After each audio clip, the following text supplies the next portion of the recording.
Everyone, আজকে দুপুরে আমি কি কি রান্না করলাম সেটাই আপনাদের সাথে শেয়ার করব। আমি কিন্তু একেবারে শর্টকাটে দুপুরে রান্নাটা বসাইছি, কারণ হুট করে একটি খবর পেলাম যে আমার এক আত্মীয় হসপিটালে ভর্তি, সাথে আমার দুইজন আত্মীয় সেই হসপিটালে আছে, তার জন্য দুপুরে খাবার দিব। তো হুট করে এখন কোনো চিন্তা আসতেছিল না, আর এত বেশি খারাপ লাগতেছিল, রান্নাই করতে ইচ্ছা করতেছিল না। এদিকে একটা মুরগি নিয়ে নিলাম, আর গরুর কলিজা ছিল ফ্রিজে।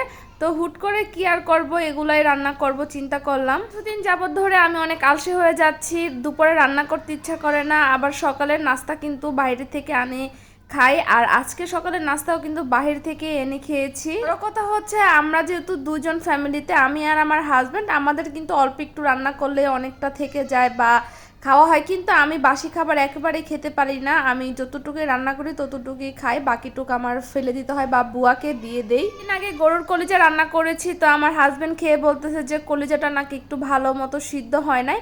তো ফার্স্ট টাইম রান্না করেছি, তাই মনে হয় এরকম হয়েছে। আজকে আবার ভালো করে সিদ্ধ করার ট্রাই করতেছি। তো ভালোই হোক না কেন, গরুর কলিজা আমার খেতে ভালো লাগে না, আমার অনেক বেশি খারাপ লাগে। আর গরুর কলিজাটা যখন আমি সিদ্ধ করতে দেই, একটা বাজে স্মেল আসে, আমার অনেক খারাপ লাগে। এর সাথে ঢেঁড়স ভাজি করব, ঢেঁড়সের মধ্যে একটু বেশি পেঁয়াজ দিলে কিন্তু আমার কাছে ভালো লাগে, আর ঢেঁড়স ভাজিটা আমার অনেক পছন্দ।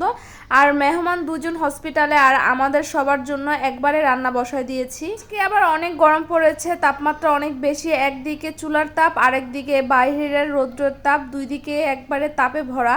অনেক বেশি বোরিং লাগতেছে বাসায় একা একা। তো একটু পরে খাবার নিতে চলে আসবে, তাই আমি একটার আগে ট্রাই করতেছিলাম খাবারগুলো রান্না করার। তো হসপিটালে খাবার দিব, একটু আগে আগে খাবার দিলেই কিন্তু ভালো হয়। তাই আমি এদিকে গরুর কলিজার জন্য ছোট ছোট করে আলু কেটে নিয়েছি। আস্তে আস্তে কিন্তু সব আইটেমের খাবারে রান্না করা হচ্ছে বা রান্না করতে পারি, আলহামদুলিল্লাহ। আমরা যেহেতু মেয়ে মানুষ, আমাদের তো সবই রান্না করতে হবে, সবই শিখতে হবে। কিন্তু সবচেয়ে বেশি রান্না শিখেছি আমি আমার মার কাছ থেকে। মাকে ফোন দিয়ে জিজ্ঞেস করে রান্না করতাম। এখন আর আগের মতো রান্না করতে হয় না জিজ্ঞেস করে করে। এখন আলহামদুলিল্লাহ আমি আমার আইডিয়া থেকে বা শিখে ফেলেছি, এ থেকে রান্না করতে পারি। আর আমার হাজবেন্ড কিন্তু আমার রান্নাটা অনেক বেশি পছন্দ। যখন কেউ নিজের হাতের খাবার খেয়ে প্রশংসা করে, তখন কিন্তু নিজের কাছে অনেক বেশি ভালো লাগে, উৎসাহ লাগে আরও কিছু রান্না করার। যেহেতু আমরা নতুন রাঁধুনি, আমাদের নতুন সংসার হয়েছে, আর তো রান্না করতে ইচ্ছা করে না, তারপরও এখন কি করব, সংসার বা হাজবেন্ড আছে, রান্না করতে হবে।